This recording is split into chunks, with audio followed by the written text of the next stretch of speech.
जय हिंद, नमस्कार। आप सभी का एक बार फिर स्वागत है। रिटायरमेंट के समय 90% पेंशनर्स कम्यूटेशन लेते हैं। 50% आपकी पेंशन जमा हो जाती है। इसके बाद 15 साल तक जो पेंशन है वो आधी मिलती है, क्योंकि आधी पेंशन आपकी जो कम्यूटेशन की किस्त है उसके अगेंस्ट काट ली जाती है। नियम के मुताबिक 15 साल के बाद में जो भी आपकी पेंशन डिसबर्सिंग एजेंसी है, बैंक, सीपीपीसी या पोस्ट ऑफिस या अब नई एक एजेंसी और आ चुकी है स्पर्श, ये आपकी पेंशन का रिस्टोरेशन ऑटोमेटिकली करती है।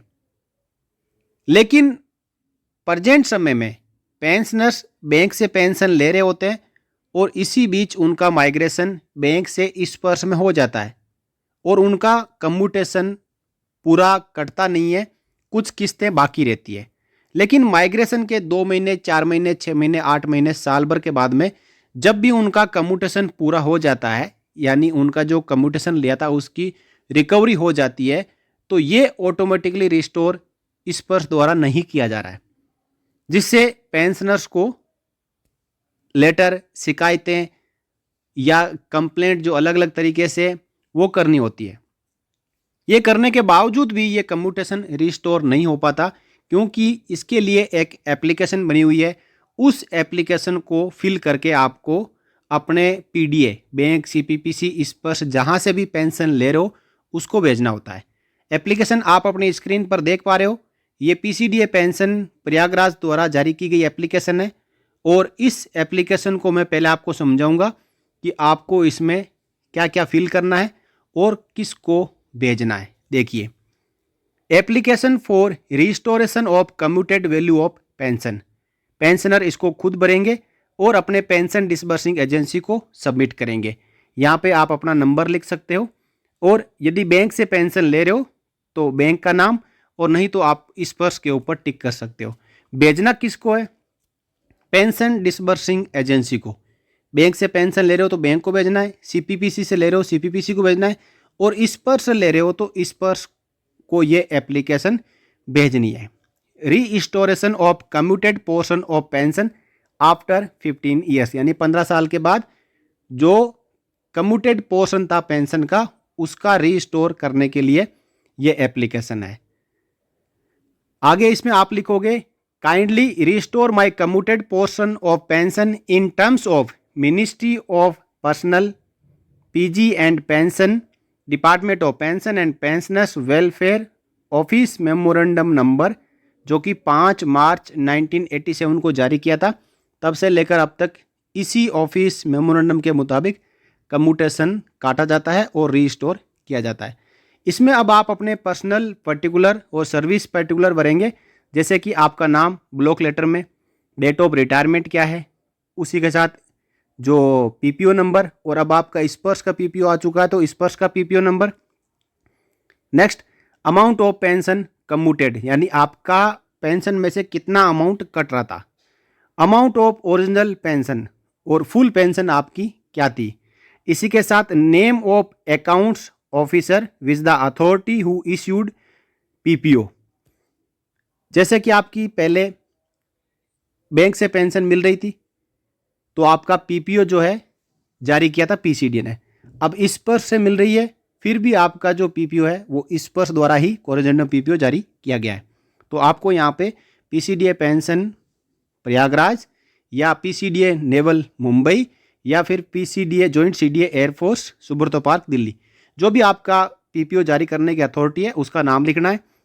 नेक्स्ट, आपको यहाँ पे name of the treasury, post office, DPDO, PPM और Sparsh other pension disbursing agency, जो भी आपकी एजेंसी है उसका नाम यहाँ पे लिखना है।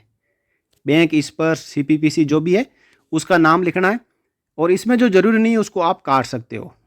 साथ ही आपको अपने साइन करने हैं, डेट डालनी है और अपना complete postal address with mobile number और ईमेल आईडी यहाँ पे डाल देना है, और इस एप्लीकेशन को रजिस्टर्ड और speed post PCDA pension Prayagraj को भेज देना है। यदि आप बैंक से ले रहे हैं पेंशन तो बैंक को भेजना है, सीपीपीसी से ले रहे हो तो सीपीपीसी को भेजना है, नहीं तो आप इस पर से पेंशन ले रहे हो तो पीसीडीए पेंशन प्रयागराज को ये एप्लीकेशन सेंड कर देना है। ये एप्लीकेशन जाने के बाद वहाँ वेरीफाई होगी और जो भी पेंशन डिसबर्सिंग एजेंसी या स्पर्श होगा वो यहाँ पे रबर स्टाम्प लगाएगा और आपकी एप्लीकेशन को प्रोसेस करेगा और कुछ ही महीने में 1 या 2 महीने में आपका जो पेंशन का कम्यूटेड पोर्शन था वो रीस्टोर हो जाएगा। तो कार्रवाई आपको पूरी करनी होगी, तभी आपका पेंशन का रीस्टोरेशन होगा। और जो आप शिकायत कर रहे हो, कंप्लेंट कर रहे हो, उसके साथ में भी इस एप्लीकेशन को आप लगा सकते हो सीपी ग्राम के जरिए, या फिर स्पर्श में कर रहे हो तो स्पर्श में इस एप्लीकेशन को अटैच कर सकते हो। अब आपका क्वेश्चन रहेगा कि आपको ये एप्लीकेशन मिलेगी कैसे। तो इस एप्लीकेशन का जो पीडीएफ लिंक है इस वीडियो के डिस्क्रिप्शन अवेलेबल है, आप वहाँ पे क्लिक करके डाउनलोड करके और प्रिंट करके इसको यूज कर सकते हैं। तो वीडियो के डिस्क्रिप्शन में जाएं और सबसे बॉटम में पीडीएफ करके लिखा हुआ है उसको डाउनलोड कर लें। और जिन जिन का अभी तक कम्यूटेशन रिस्टोर हो जाना चाहिए था लेकिन डिले हो रहा है, उनको तो तुरंत इस पर कार्रवाई करने की आवश्यकता है।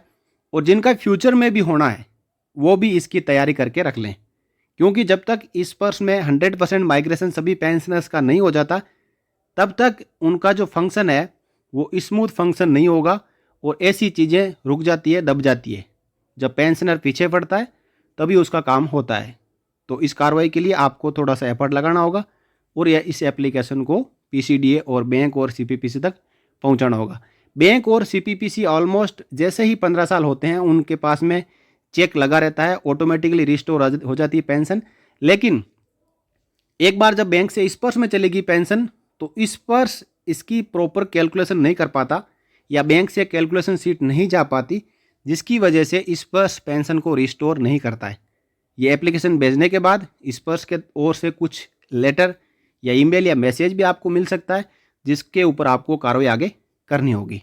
तो ये थी जानकारी। बन रही चैनल के साथ। वीडियो आपको अच्छा लगा हो तो वीडियो को लाइक करें, शेयर करें और चैनल पर नए हो तो आप चैनल को सब्सक्राइब जरूर कर लें।